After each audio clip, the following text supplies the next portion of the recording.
Μια φορά και έναν καιρό ζούσε ένας βασιλιάς και η γυναίκα του, που κυβερνούσαν το βασίλειο των Μετζιλάνδων με ειρήνη και ευημερία.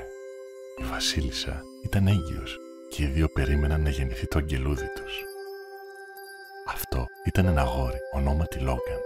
Όμως η μύτη του ήταν πολύ μεγάλη και μακριά και κάλυπτε το μισό του πρόσωπο. Τι συμβαίνει? Γιατί το έπαθε αυτό το παιδί μας? Αυτό συνέβη γιατί πριν από 3 χρόνια, όταν μόλις είχε στεφθεί ο βασιλιάς, ερωτεύτηκε τη βασίλισσα, που ήταν ακόμα μια όμορφη πριγκίπισσα εκείνη την εποχή και ζούσε σε ένα παλιό κάστρο. Χάρη στην υποστήριξη μιας παλιάς νεράιδας, ο βασιλιάς ήξερε ότι η πριγκίπισσα είχε απαχθεί και φυλακιστεί σε αυτό το κάστρο από μία μάγισσα.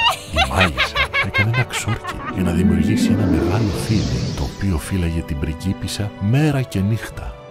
Για να τη σώσεις, πρέπει να μπεις στο κάστρο όταν το φίδι κοιμάται. Αν μπορέσεις να το σκοτώσεις, η πριγκίπισσα θα ελευθερωθεί. Εκείνο το βράδυ, ο νεαρός βασιλιάς μπήκε κρυφά στην κρεβατοκάμαρα της πριγκίπισσας, όπου το μεγάλο φίδι είχε τυλιχτεί γύρω της και κοιμόταν βαθιά. Η πριγκίπισσα ανησυχούσε πολύ γι' αυτόν. Ο νεαρός βασιλιάς κούνησε το σπαθί του προς το φίδι και εκείνο αμέσως έγινε σκόνη. «Έλα μαζί μου!»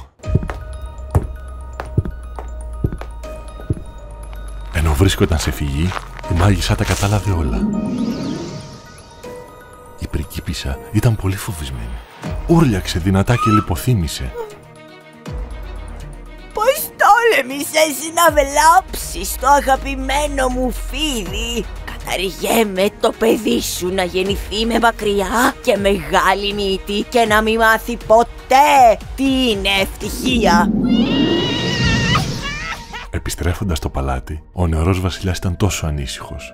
Ωστόσο, λόγω της ευτυχίας που είχε με την πριγκίπισσα, ξέχασε γρήγορα όλες τις απειλές της μάγισσας.